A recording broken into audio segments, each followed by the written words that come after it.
Good morning, everyone.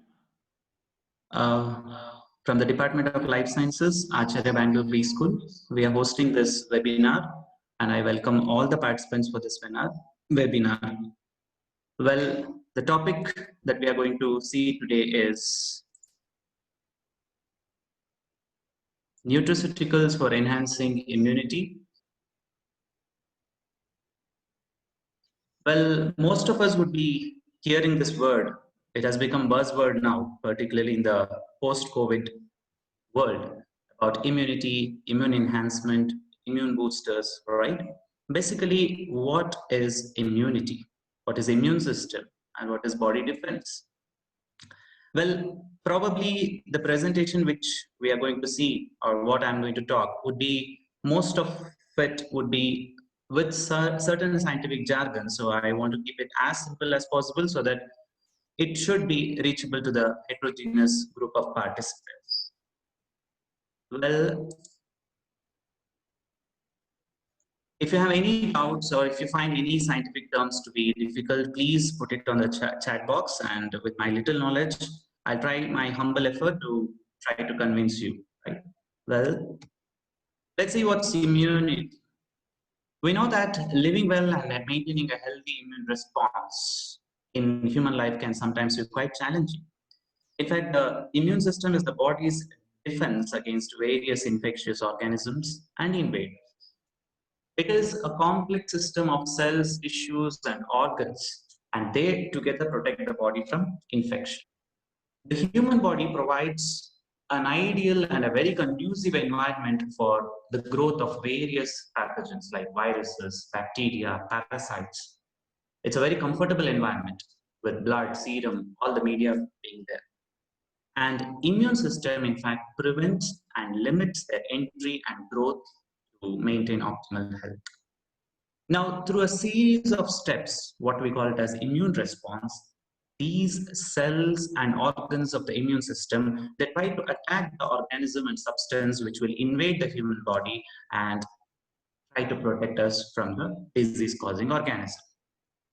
I've just put a cartoon. You can see that, because it's funny, the different barriers of the entire army the body has, the different cells like cytotoxic T cell, B cell, all these cells together, they help in protecting the body against infections and invading microorganisms. Well, now a question may arise in our mind.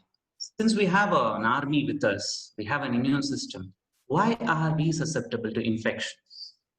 Why do we get affected by various such viral, bacterial, and different infections? It is because most of the time the body's immune system is weakened. A body's immune system becomes so weak that it cannot fight against these invading organisms. Then what are the factors which weaken our body's immune system? The first is season. Seasons do change, and body's immune system also will lose its capacity in different seasons. Secondly, chronic stress, which is one of the most important factors, which actually drops the immune capacity of an individual. And thirdly, poor diet, which can even compromise the immune response. There are other factors also, let us see. There are many other factors which will cause the immune system to go haywire. For example, sleep deprivation can cause excessive activation of the innate immune system, while at the same time it decreases even antiviral response.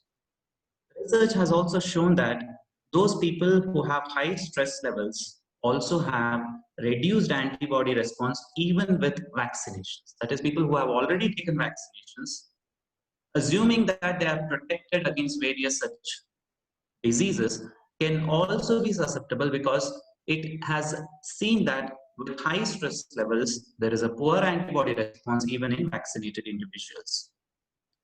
Well, this is the problem that we are facing, or whatever we are seeing. So how do we try to counter this?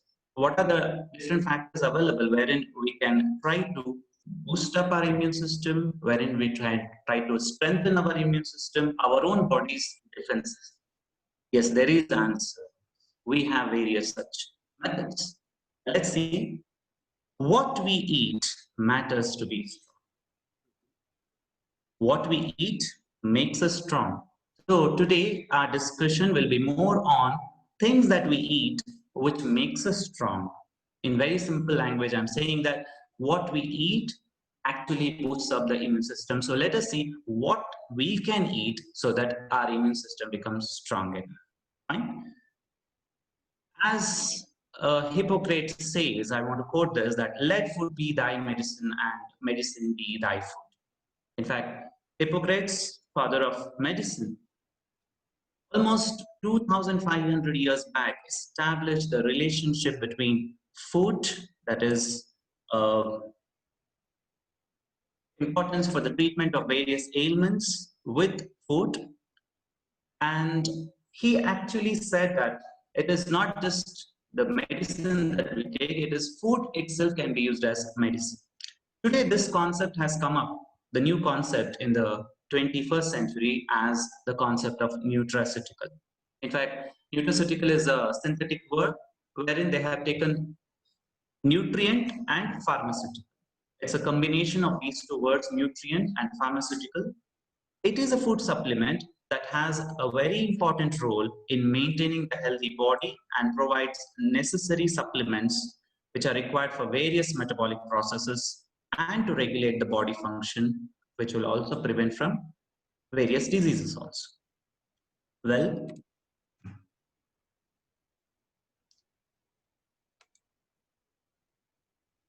these nutraceuticals, they have pharmaceutically blended combination, having both nutritional as well as medicinal values. And such a product is designed to improve the physical ability to fight against day-to-day challenges. It can be stress, increasing longevity, etc. And nowadays, today, there's a lot of emphasis which is given to those herbs which are used as food and medicine due to its greater acceptance. And due to dynamic action, the popularity of these nutraceuticals among people as well as healthcare providers has been increased over medicines and health supplements. I'll just tell you that there is a vast cornucopia of medicinal plants and herbs which are used to support and nourish our body system, which has been used by different traditional systems all over the world, in different countries, including our country, India. And till now, traditional medicines were used, and even today it is used, but now a new touch has come to the traditional medicine is with the help of evaluation of modern research. That is, we are trying to validate it and trying to have the best of the traditional knowledge. Now, when we use a pharmaceutical antibiotic, the major problem that we face, probably some of you may be knowing that it would develop tolerance. That's what we call it as antibiotic tolerance, which makes it ineffective in the long run. And scientists all over the world today are trying to tackle this problem, which has become a very big headache for them. That is multi-drug resistance. It is a better way to choose these herbs and plants in our daily life, which would not only be capable of normalizing our body function, even in disease function, but also it can be preventive and nutritive and help to enhance our immune system capacity. Now, you may think that basically how does a plant work or how does a herb help in bringing about enhancement of your immune system? See, a herb is not an antibiotic, the tablet that you take, that once you just take the plant, it works and it just kill the microorganism. No, it doesn't work like that. Basically, a herb is not an antibiotic, but it can act as an antibacterial, even antiviral also, by boosting our body's own defense mechanism. The components in that plant will help in such a way that it boosts up the immune system so that our own immune system is capable enough of fighting against these invading pathogens. To feel as a healthy human well-being, one of the prominent approaches is to stay away from stress and, of course, other lifestyle diseases. I think most of you agree with me.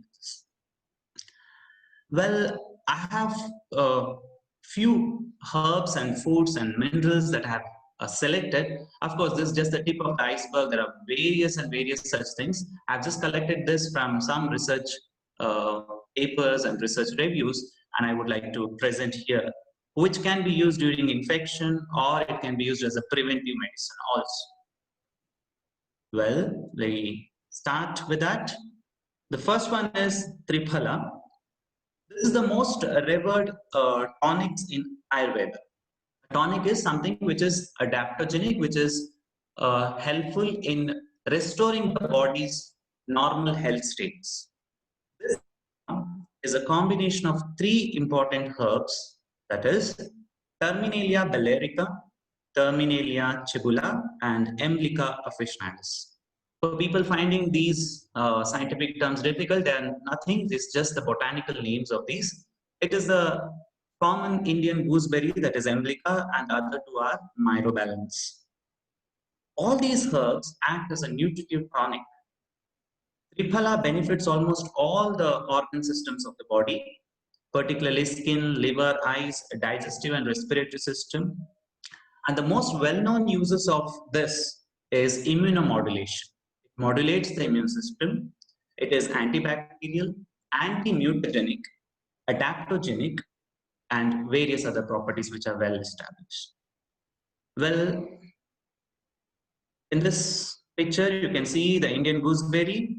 I also want you to observe the other two fruits, that is the Bibhitaki and Haritaki. Combination of these three in equal proportion makes the Triphala.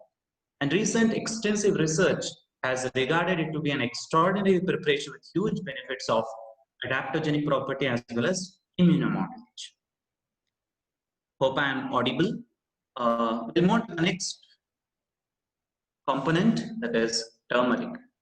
Who doesn't know turmeric? And in a country like India where we stay, all of us in one or the other ways will be using turmeric. It's the yellow powder from South Asia, a ingredient in curry, which is well known for its preventive action. And it is very well known for its action against bacteria, fungus, virus, parasites, and it has also been seen that it is a potent inhibitor of human immunodeficiency virus, HIV. Traditionally known for its beneficial effects on the body's inflammatory response. So inflammation is one of the most important causes. Let me tell you, participants, that today major medical research is trying to bring down inflammation, because inflammation is the root cause of various lifestyle disease, including cancer and cardiovascular disease. So anything which can reduce inflammation, that is anti-inflammatory, is a very important nutraceutical for preventing these diseases. The active component of turmeric as we use, is curcumin. So this curcumin is a powerful antioxidant with a number of research-backed health benefits. And more specifically, research over the last few decades has suggested that this curcumin can support cardiovascular health, brain function, mental health, and as well as immune system function. In fact, nowadays there is a separate branch which is trying to link psychology, neural health, and immunology, which we call as psycho-neural immunology. This branch is trying to integrate these three different systems of the body and trying to see the effect of the neural and the psychic systems on the immunity. That is how stress influences immune system, or how stress influences immune responses of the body. Then the next, before going to the next component, please observe the rhizome of turmeric. This belongs to the same ginger family, Zingiberaceae. This is the powdered form of the rhizome, dried rhizome of turmeric. Then the next one is ashwagandha, or ginseng as it is called as. Asian ginseng is probably the most westernized herb. And today, in fact, from India, I can confidently say it's one of the most important exports which go to the Western countries, as it is localized only in few of the Asian countries. This has been popular to promote immunity. And the most well-known is called as Panax ginseng or Indian ginseng, which has protective effects even in case of neurological disorders. Being a powerful adaptogen is it enhances the body's resilience to stress. It improves the body's defense against disease in improving the cell-mediated immunity. To make it simple, immunity, which is given by different cells of the body like T cells and B cells. Here, antibodies are not involved, which we call it as cell-mediated immunity. It also possesses potent antioxidant properties that help protect against cellular damage, which are caused by free radicals. Again, the free radical theory says that most of these inflammatory disorders, lifestyle disorders, are as a result of increased free radical generation in the body, be it oxygen free radical or hydroxy free radical. These free radicals, when they are curbed or scavenged time and again, will help us prevent these diseases. It is called as Withania somnifera, the scientific name of it, belonging to the family Solanaceae. The common name for ashwagandha is Indian winter cherry, or it's also called as Indian ginseng. It has a host of important phytochemicals like alkaloids, steroidal lactones, flavonoids, and these are the ones which are responsible for its biological activity. Laboratory studies have demonstrated the plant to be anti-inflammatory, anti-tumor, neuroprotective, antimicrobial, anti-stress, means it relieves stress, anti-diabetic, as well as cardioprotective. And these pharmacological activities are in part due to the capability of this plant to reduce the reactive oxygen species. They also try to modulate the mitochondrial function. Mitochondria, for those who are trying to find it difficult, the term, it's one of the simple organelle which is present inside a cell, which help in producing energy. It regulates apoptosis. Apoptosis means the death of cells. It reduces inflammation and also enhances the function of the blood vessels. Please observe the habit of Withania somnifera. You can see those cherry-like fruits which are there. And this is the plant. You can also observe the roots. These roots are the ones which are used in preparation of ashwagandha powder as well as extracts. In fact, nowadays you also get ashwagandha tea, which you can just have it as an infusion, right, to get the benefits of ashwagandha. Next, the beautiful combination of garlic, onion, and ginger. So this combination probably is seen in any kind of Indian cuisine, whether it is south, north, east, or west, right? As this combination, which Ayurveda says that is the basis for the healing food recipes. Ginger and garlic are most widely used in different health products also. They're considered both as food as well as spice, as well as medicine. And recently, it has been the subject of intensive study for its possible effects against heart disease as well as tumor causing ability, tumor preventing ability. It increases the general immune system activity. And studies have also shown that it is effective in treating even AIDS as well as it acts as an antimicrobial. A recent article which I came across in European Clinical Nutrition Journal says that our immune system can be strengthened by consuming onion tea. It's just an infusion of onion, right? Slices of onion with little maybe clove or any other spice. The article also describes how the onion tea is effective in fighting flu-like symptoms, cough, and high blood pressure also. Let's have a glance of the onion, ginger, and garlic. Well, the next thing is a vitamin. Vitamin C, as you all have heard of, has shown to affect various components of the human immune response, including antimicrobial activities and lymphocyte proliferation. I found that there are three important functions to be very importantly carried out by vitamin C. First is it supports the production of interferons. Well, what are these interferons? Whenever a virus enters our body, the body's immediate response to fight against this virus is production of these proteins called as interferons. Vitamin C enhances the function of phagocytes. Phagocytes is the term used for that group of cells which actually literally eat up the invading microorganisms. Phage is to eat, they eat up the cells, that's why they're called phagocytes. And vitamin C is involved in enhancing the function of these phagocytes. Vitamin C also inhibits the production of neuraminidase. Quite interesting here. See, we have our body's immune system to fight against. The same way, these bacteria and viruses, they also have a way of evading this immune response. The more and more the body tries to avoid it, they also develop mechanisms to attack. Well, these bacteria and the invading pathogens, they produce an enzyme called neuraminidase. All of us know that whenever we have a simple infection, maybe a simple cold or a fever or a cough, the first thing is we start, having a running nose. What is this running nose? It's production of mucus. Please understand that mucus is the body's response to fight against the pathogen, to trap the pathogen. Now we are trying to trap the pathogen while the pathogen is trying to make its own trick of avoiding mucus. How? It produces this enzyme, neuraminidase, which acts upon mucus, breaks the mucus. Vitamin C here will inhibit the production of neuraminidase and help in optimizing the defense mechanism of the body. Well, here I've just got a photograph of a collection of good vitamin C rich foods, various citrus fruits, banana, berries, you can see cabbage, capsicum, broccoli, all these are rich in vitamin C. Continue.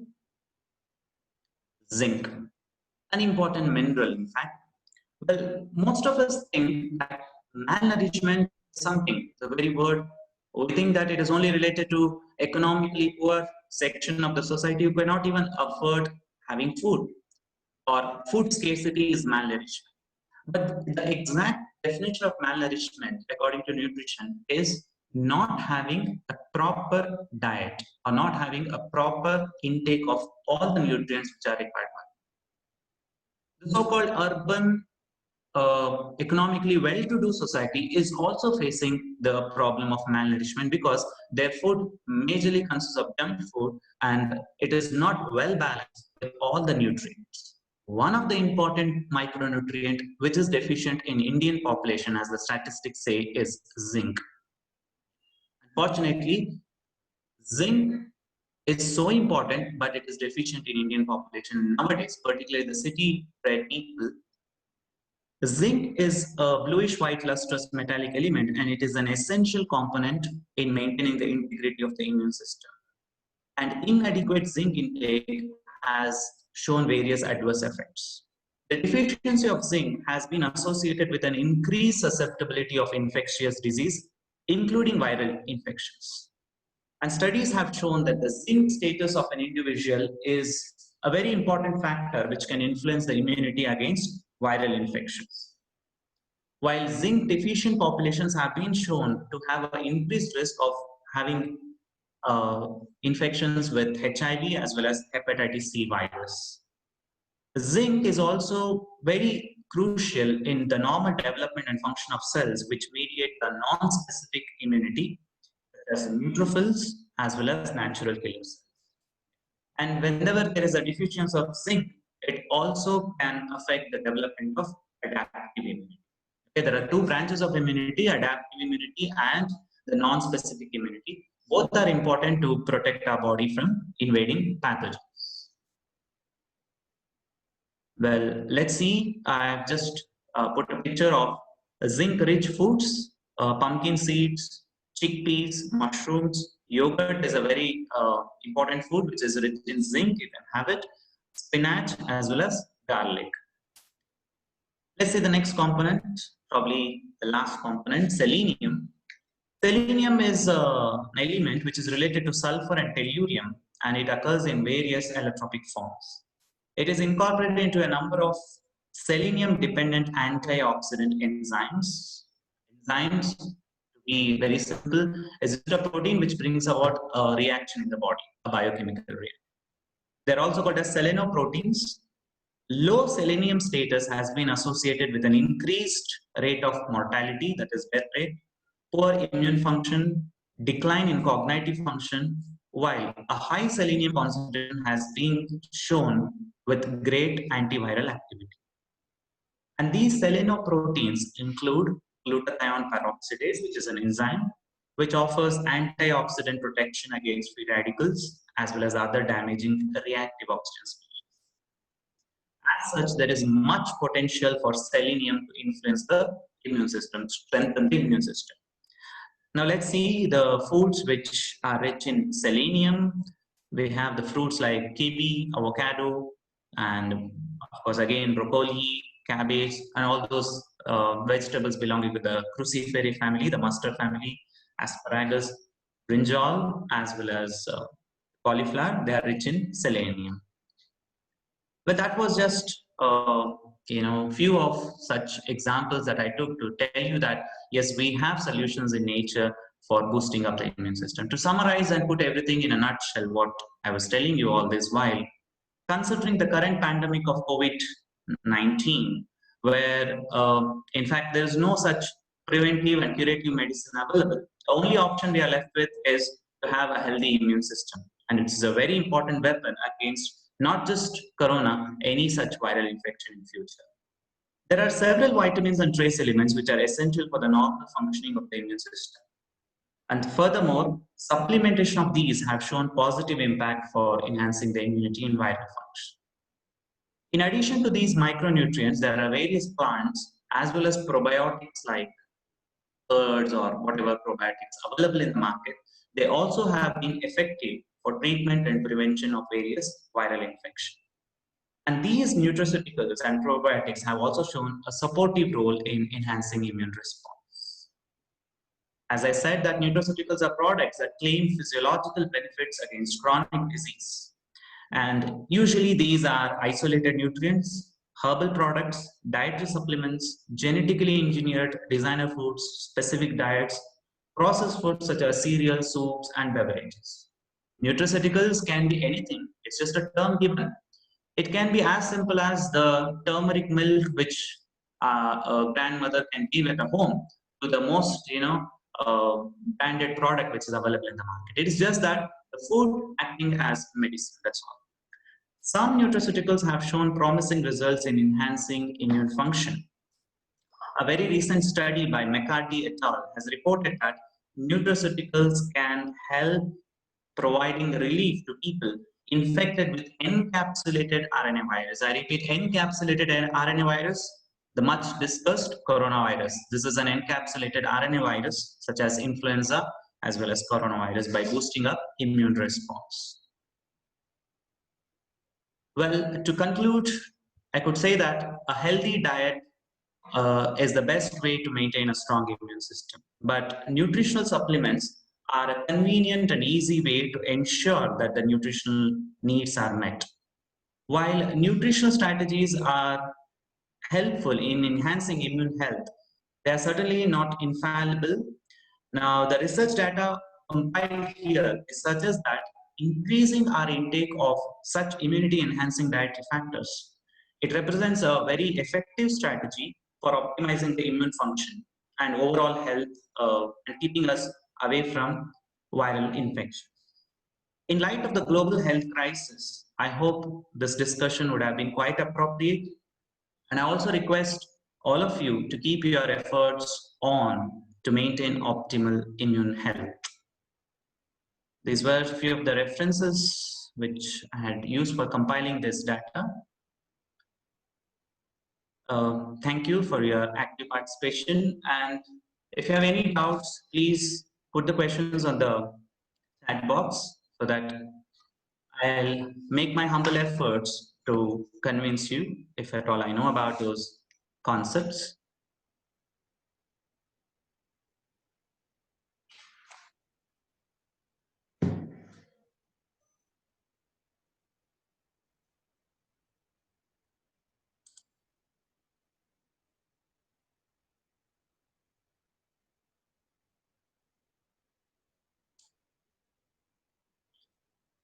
Well, I have a few questions. This has been given by Dr. Vijaya Bhaskar. She's asking, can we buy Ayurvedic medicines by ourselves? Why the Ayurvedic medicines are so costly? And what is the substitute for garlic? Well, as such, I don't have a complete authority to talk about Ayurvedic medicines, But still, Ayurvedic medicines also should be taken through proper consultation. This is my sincere suggestion for her. As well as why it is so costly, it is because of course, we so-called country of rich biological diversity. In the recent days, we are losing a lot of such important medicinal plants because of deforestation. It's very difficult to collect such herbs, and these herbs are very, very now some of the herbs have become almost endangered also because of the difficulty in collecting these herbs, harvesting them, processing them. The price is quite high compared to the allopathic drugs. And as far as a substitute for garlic is concerned, garlic as such, there is no substitute, because garlic is, as far as my knowledge goes, is the only rich source for selenium. Other sources, as I told you, that cabbage and others can be used as a substitute, but garlic in itself has various medicinal properties which is inherent to garlic itself, and no other substitute can do that. There's a participant by name Shashidhar. He's saying that, sir, you are saying about immunomodulator can be implemented to stress-related therapy. Surely, Shashidhar, you can implement to stress-related therapy. Immunomodulator is anything which modulates the immune system, which tries to boost up or enhance the immune system. And there's one participant saying that does capsaicin has a role in immunity? Capsaicin, as I know, is an alkaloid which is extracted from chilies and the group of chili plants. More importantly, it has an analgesic effect. That is, it tries to reduce the pain. So it is used in pain relieving creams and ointments. As far as I know, that it doesn't have any much role to play in immunity. But as a whole, when you look at the plant will have a combination of various chemicals. Surely it will help in immune boost.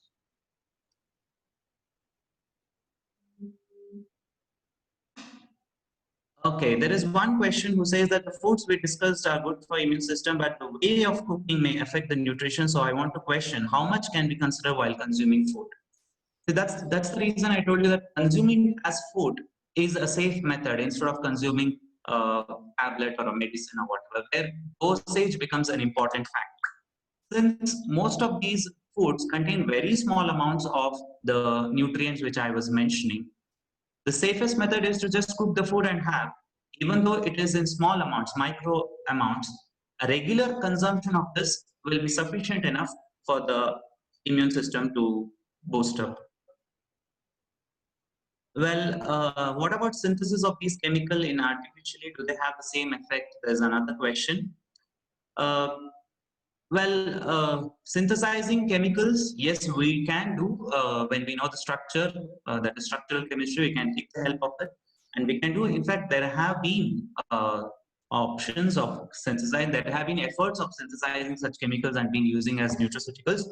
But when it comes to having the same effect as natural ones, in the laboratory studies, some of such synthesized chemicals have failed. One of the reason is that when it is consumed as a pure ingredient, the effectiveness has reduced. But when it is consumed as a crude powder or an extract or in its own natural form, the effectiveness has increased. The reason being synergistic effect. So two chemicals synergistically, they try to act upon and help in bringing about good action, which may not be there when you are looking for the pure form. Okay, there is another question.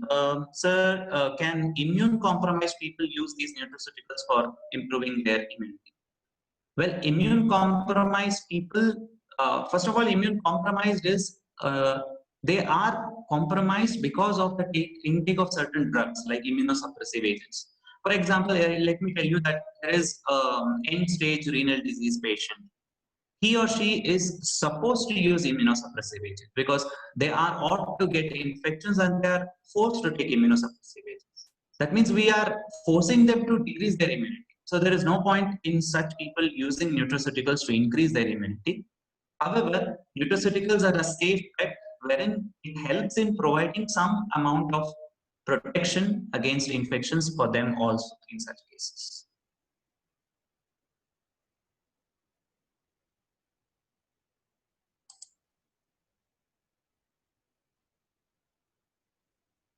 Well, hope the okay. There's another question. Sir, sir is asking, Mahishi sir is asking this question that how to decide the frequency and dosage of nutraceuticals. In fact, it's a very important thing that we need to know that what is the amount that we take and how to decide the frequency, which is very important. See, it's an important question all of us should think about. For example, if people say that turmeric is good and I keep on having turmeric all the time just because it is anti-inflammatory and antibacterial or antiviral, this will reduce the efficacy of other body functions. In fact, there have been studies.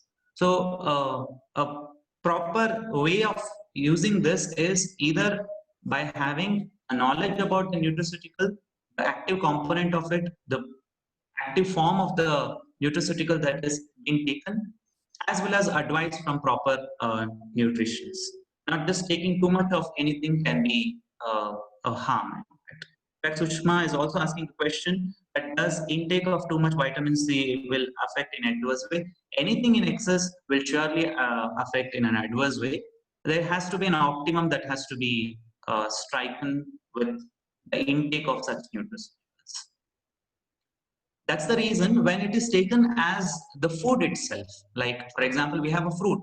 The fruit naturally has very small amounts of these minerals, and when the fruit is consumed, you are safe enough. Instead of taking the active components as a drug or a tablet or a capsule or however we are taking, then the dosage component is a very important thing, as sir mentioned.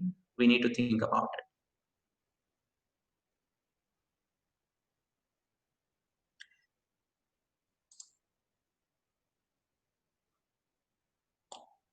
Well, I think okay, there is one more participant by name Bhavana Manjunath. She's saying that betel leaf contains vitamin C, so can this be used as a component for boosting immune system?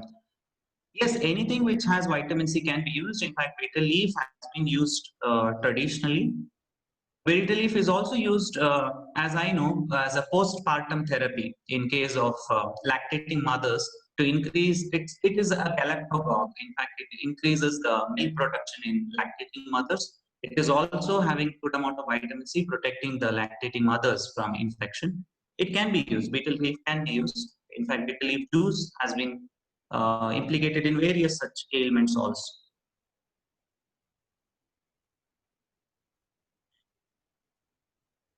Hope the discussion was useful. Well, I have one more last question. Kasturi Raurane, our alumnus student, she is asking, does multivitamin tablets have any side effects? Again, the same thing. Multivitamin tablets, again, dose matters here.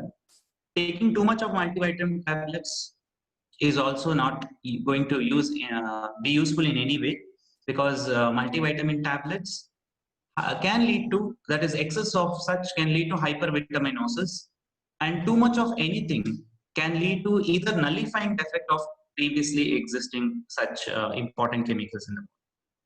So a right dose will always help. Well, thank you all for an active participation, and I thank all the participants on behalf of Acharya Bangalore B School. Thank you.